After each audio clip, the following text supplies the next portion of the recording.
મહેસાણાના બહુચરાજીમાં રખડતા પશુનો આતંક. ઉમિયા માતાજી વાડી નજીક કાખલા યુદ્ધ જામતા રાહદારીમાં નાશપાક મચ્યો. રખડતા પશુનો ત્રાસ વધતા સ્થાનિકોમાં રોષ. સુરતના માંગરોળમાં કપિરાજનો આતંક. 3 દિવસમાં 10 લોકો પર હુમલો કર્યો. આજે પણ એક વ્યક્તિને ભર્યા બચકા. ઇજાગ્રસ્તને તાત્કાલિક હોસ્પિટલ ખસેડાયા. વાંકલ ગામમાં કપિરાજના આતંકથી લોકોમાં ભય. અમરેલીના જાફરાબાદમાં ડાલામથાની લટાર. સામાકાંઠા વિસ્તારમાં સિંહનો વિડીયો વાયરલ. રાત્રિના સમયે સિંહ દેખાતા લોકોમાં ભય. સિંહની લટારનો વિડીયો સોશિયલ મીડિયા પર વાયરલ. અરવલ્લીમાં ધનસુરા વડાગામ હાઈવે પર અકસ્માતનો મામલો. એસટી બસ અને બાઇક વચ્ચે અકસ્માત. બાઇક સવારનું અકસ્માતમાં મોત થયું. અકસ્માતની ઘટનાના સીસીટીવી સામે આવ્યા. રાજકોટમાં વેપારી પર કાર ચડાવી દેવાનો પ્રયાસ. જણસી નાખવા આવેલા બોલેરો કાર ચાલકની કરતૂત. કાર ચાલકે 3 વેપારીઓને માર પણ માર્યો. મરચાના ઉતારા સમયે બોલાચાલી થતા કાર ચડાવવાના પ્રયાસ કર્યા. બનાવમાં 3 વેપારી ઘાયલ થતા હોસ્પિટલમાં દાખલ. કાર ચડાવી દેવાના પ્રયાસથી વેપારીઓમાં ભારે રોષ. કાર ચડાવવાના પ્રકરણમાં એકની અટકાયત. ટોળાની અડફેટે લેનાર કાર ચાલક હજુ ફરાર. બનાવ બાદ વેપારીઓએ હરાજી બંધ કરાવી. સુરતમાં જૂતા ચોરી કરવાની ઘટના. વ્રજભૂમિ કોમ્પ્લેક્સમાં એક બુટીકની બહાર રાખેલા જૂતા ચોરીને ચોરો ફરાર. ચોરીનો વિડીયો સોશિયલ મીડિયા પર વાયરલ. દ્વારકા જિલ્લાના ચારણ સમાજમાં રોષનો માહોલ. જાહેર પ્રસંગમાં અપમાનજનક ટિપ્પણીનો આક્ષેપ. તળાજામાં ગીગા ભમ્મર નામના વ્યક્તિએ ટિપ્પણી કરી હોવાનો આક્ષેપ. ચારણ સમાજ વિશે ટિપ્પણી કરતા સમાજમાં રોષ. ચારણ સમાજ પર કરેલી ટિપ્પણી લઈને રોષ. ચારણ સમાજના કલાકારોએ ઠાલવ્યો રોષ. માયાભાઈએ પણ ઘટના પ્રત્યે વ્યક્ત કરી દુઃખ. કહ્યું, આ પ્રકારનો વાણી વિલાસ ન કરવો જોઈએ. દ્વારકા જિલ્લાના ચારણ સમાજમાં રોષ વ્યાપ્યો. આહિર સમાજના આગેવાન ગીગા ભમ્મરે અપમાનજનક ટિપ્પણીઓ કરતા મામલો ગરમાયો. ગીગા ભમ્મર વિરુદ્ધ યોગ્ય પગલાં લેવા ચારણ સમાજની માંગ. ગીગા ભમ્મરે કરેલી અપમાનજનક ટિપ્પણી બાદ ચારણ સમાજ મેદાને આવ્યું. ખંભાળિયામાં ચારણ સમાજે કલેક્ટર અને એસપીને આવેદનપત્ર આપ્યું. ટિપ્પણી કરનાર વિરુદ્ધ યોગ્ય પગલાં લેવા ચારણ સમાજની માંગ. ભાવનગરમાં ચારણ સમાજ પર કરેલી ટિપ્પણીને લઈને રોષ. તળાજામાં આહિર સમાજના સમૂહ લગ્નમાં ગીગા ભમ્મરે આપ્યું હતું વિવાદિત નિવેદન. રાજ્યભરમાં ચારણ ગઢવી સમાજે આવેદનપત્ર આપી રોષ ઠાલવ્યો. દાહોદ જિલ્લામાં આંગણવાડી બહેનોની હડતાલ. કાયમી નોકરી, જૂની પેન્શન યોજના, વેતન વધારા મુદ્દે મહિલા કર્મીઓની માંગ. જિલ્લાની 5000થી વધુ મહિલા કર્મીઓ હડતાળ પર. આવતીકાલે રેલી યોજી કલેક્ટરને આપશે આવેદનપત્ર. ધોરાજીમાં આશા વર્કર બહેનો અને આંગણવાડી વર્કર બહેનોનું વિરોધ પ્રદર્શન. પડતર માંગણીઓને લઈને રામધૂન બોલાવી. તમામ કામગીરી બંધ રાખી વિરોધ નોંધાવ્યો. ધોરાજીમાં વિરોધ કરતી મહિલાઓએ માંગણી પૂરી નહીં થાય તો સરકારને ઉગ્ર આંદોલનની ચીમકી આપી. કોંગ્રેસ પૂર્વ ધારાસભ્ય લલિત વસોયાએ પણ વિરોધ કરતી બહેનોને ખુલ્લું સમર્થન આપ્યું. અમરેલી જિલ્લામાં આંગણવાડી બહેનો હડતાળ પર ઉતર્યા. આંગણવાડી બહેનોને સરકારી કર્મચારી જાહેર કરવા, લઘુત્તમ વેતન સહિતની માંગ કરી. હમારી માંગે પૂરી કરોના સૂત્રોચ્ચાર કરીને રેલી યોજી. ધોરાજી માર્કેટ યાર્ડમાં કપાસના ભાવ ગગડતા ખેડૂતો ચિંતિત. પ્રતિમણ 1100 થી 1350 મળતા ખેડૂતો નારાજ. ખેડૂતોએ સરકાર પાસે પોષણક્ષમ ભાવની માંગ કરી. કહ્યું, કપાસનો ભાવ 2000 થી 3500 મળે તો જ ખેડૂતને નફો મળે. ખેડૂતોના ભારત બંધના એલાનને સુરતના સંયુક્ત કિસાન મોરચા દ્વારા. હું છું શ્રુતિ શાહ અને ન્યૂઝ 18 નેટવર્કની વિશેષ પહેલ ભારતની ઓળખ, આત્મસન્માન સાથે નિર્માણ, વિકાસના દાખલાઓ દ્વારા નવા ભારતના ઉદ્ભવનો પરિચય આપે છે. કેન્દ્ર સરકાર દ્વારા લેવામાં આવેલી અભૂતપૂર્વ પહેલનો આ એક શક્તિશાળી પ્રદર્શન છે, જેની લોકોના જીવન પર સકારાત્મક અસર પડી રહી છે. જેમાંથી એક ડિજિટલ ઇન્ડિયા છે, જેણે ભારતની ઓળખ જ બદલી નાખી છે. જ્યાં સામાન્ય નાગરિક માટે પહોંચવું મુશ્કેલ હતું, ત્યાં ઇન્ટરનેટ સરળતાથી પહોંચી ગયું છે. રણથી લઈને બરફના પહાડો સુધી, ઊંચી બિલ્ડિંગોથી લઈને નાના ગામડાઓ સુધી દરેક જગ્યાએ ડિજિટલ ઇન્ડિયાની અસર દેખાઈ રહી છે. જેમ કે સ્માર્ટફોન જે લોકોના જીવનને સ્માર્ટ બનાવે છે, તેવી જ રીતે ઇન્ટરનેટ હવે દરેકની જરૂરિયાત બની ગયું છે. આ ઇન્ટરનેટનો ચમત્કાર છે કે આજે સ્વાસ્થ્ય સેવાઓથી લઈને બેન્કિંગ સુધીની દરેક વસ્તુ તમારા ઘર આંગણે પહોંચી ગઈ છે. કારણ કે જો તે ડિજિટલ હોય તો તે શક્ય છે.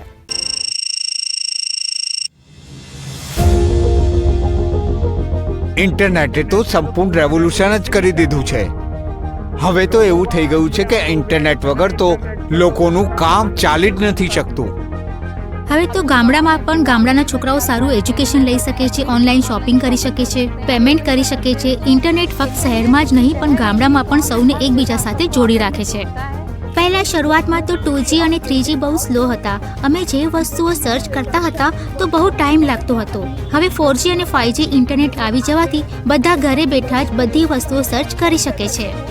2G અને 3G સ્પેક્ટ્રમથી અમે એટલા વ્યવહારિક ન હતા. 5G અને 4G સ્પેક્ટ્રમ આવી જવાથી બધું જ બદલાઈ ગયું છે. ડિજિટલ ઇન્ડિયાએ સંપૂર્ણ પરિવર્તન લાવી દીધું છે, જે કમાલ છે. ભારતની વિવિધતાને એકજૂટ કરતું ડિજિટલ ઇન્ડિયા. દેશના નાનામાં નાના ગામડાને એમ્પાવર કરતું ડિજિટલ ઇન્ડિયા. બિઝનેસ હોય કે એજ્યુકેશન, પેમેન્ટ્સ કે ટ્રાવેલ, જોઈએ સરકારી માહિતીઓથી જોડાયેલ કોઈ પણ જાણકારી, આ બધું ઇન્ટરનેટની મદદથી બની ગયું છે સહેલું. આ ઇન્ટરનેટની તાકાતથી ભારતને અપાવી રહી છે વિશ્વ સ્તર પર એક જુદી જ ઓળખાણ, digital India. I dream of a digital India where government is open and governance is transparent. I dream of a digital India where the world looks to India for the next big idea.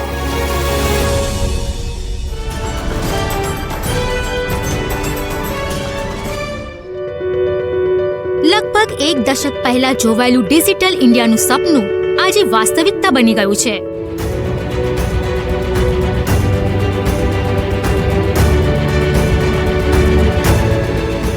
જેમ internet પહોંચ્યું ઘરે ઘર સુધી, એવી જ રીતે કેન્દ્ર સરકારની વિકસિત ભારત સંકલ્પ યાત્રા પહોંચી દેશના જન જન સુધી અને તેમને બનાવ્યા ડિજિટલ ઇન્ડિયાનો ભાગ.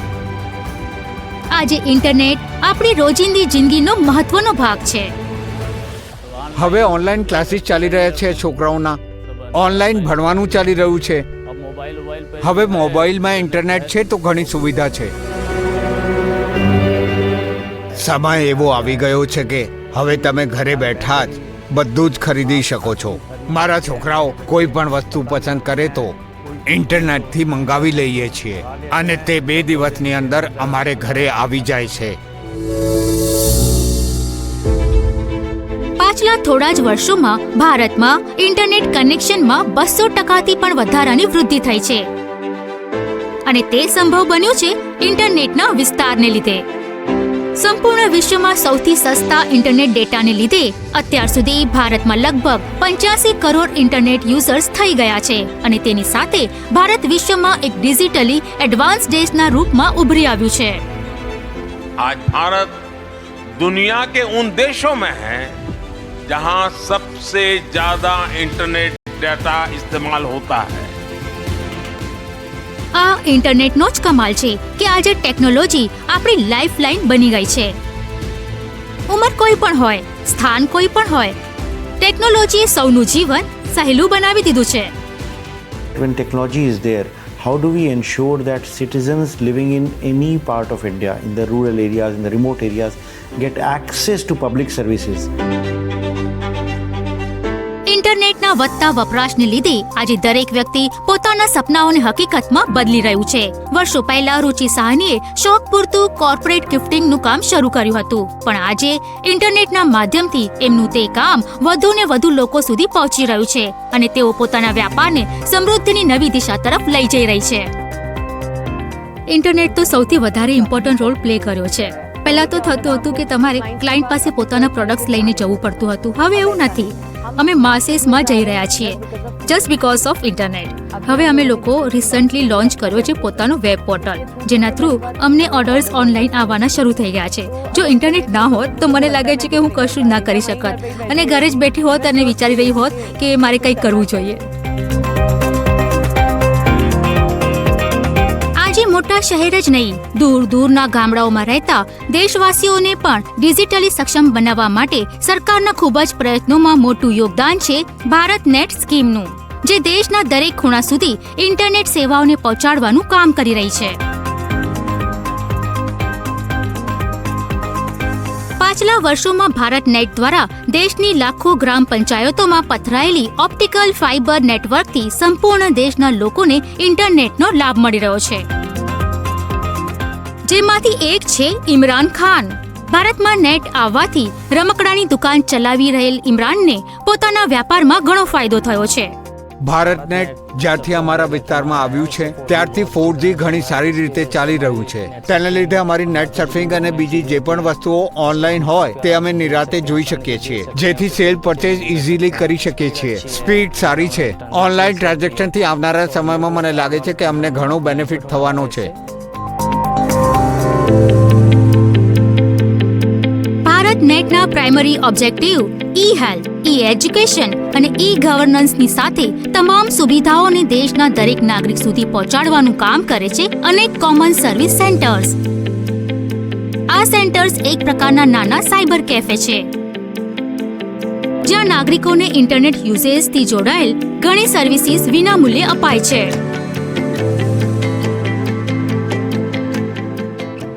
મારું નામ મનજીત કૌર છે અને હું CSC સેન્ટરમાં એક વેલીસ તરીકે કામ કરું છું. CSC સેન્ટરમાં એવી ઘણી બધી સર્વિસીસ છે જેને માટે લોકો ખૂબ પરેશાન થતા હોય છે અને અમારા સેન્ટરમાં એક ઉદાહરણ લઈ લો, આધાર કાર્ડ હોય, વોટર ID કાર્ડ હોય, આધાર કાર્ડ હોય, પેન કાર્ડ હોય, પેન્શન પ્લાન હોય અને તમારું ITR છે.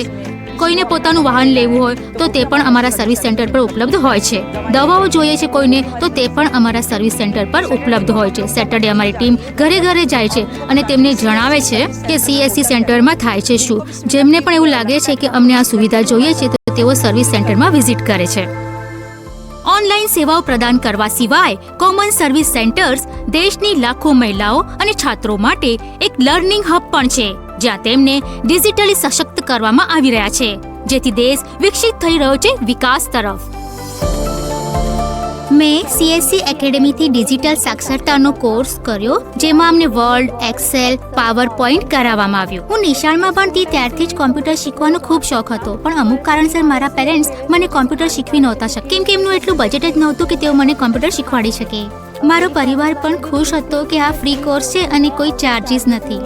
મારા પેરેન્ટ્સ પણ પ્રાઉડ કરે છે મારા પર કે મને કોમ્પ્યુટર આવડે છે અને આ કોર્સે મારી લાઈફ પૂરી રીતે ચેન્જ કરી દીધી છે અને ફૂલ કોન્ફિડન્ટ મારી લાઈફ થઈ ગઈ છે અને હું કંઈ પણ કરી શકું છું.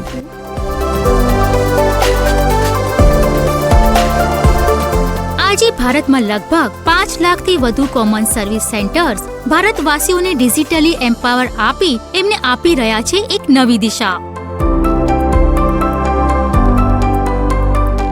ડિજિટલ ઇન્ડિયાની આ ઝુંબેશ ઇઝ ઓફ લિવિંગની સાથે દેશને એક કેશલેસ ઇકોનોમીની તરફ પણ લઈ જઈ રહી છે. આજે દેશના વિકાસમાં ડિજિટલ ટેકનોલોજીના વધતા યોગદાનથી પેમેન્ટ ઇકોસિસ્ટમમાં પણ આવ્યો છે એક મોટો બદલાવ. જાણીશું એક બ્રેક પછી.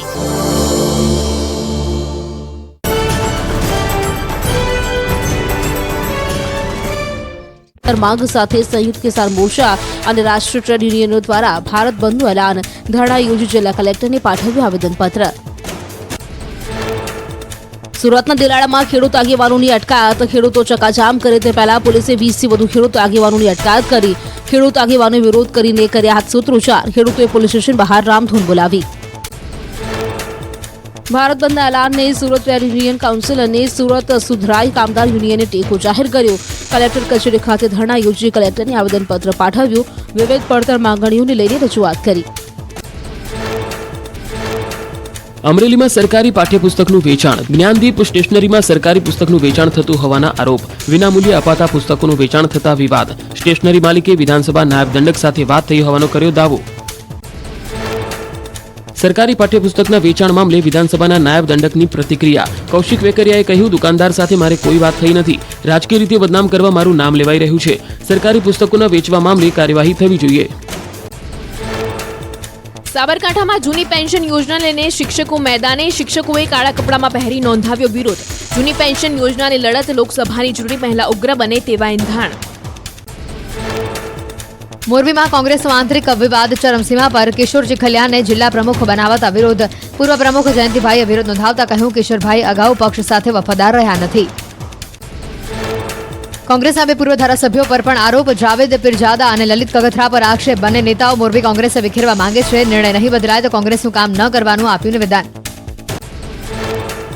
નર્મદામાં સ્ટેચ્યુ ઓફ યુનિટીની મુલાકાતે આવતા પ્રવાસીઓ માટે એરપોર્ટની જાહેરાત. 4 ગામના લોકો એરપોર્ટ બનાવવાના નિર્ણયનો વિરોધ કર્યો.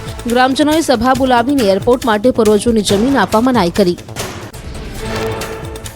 સુરતના કામરેજમાં આસ્થા ગામના લોકો પડતર પ્રશ્નોને લઈને ઉતર્યા વિરોધ પર. વડોદરા મુંબઈ એક્સપ્રેસ હાઈવેને અટકાવી કામગીરી.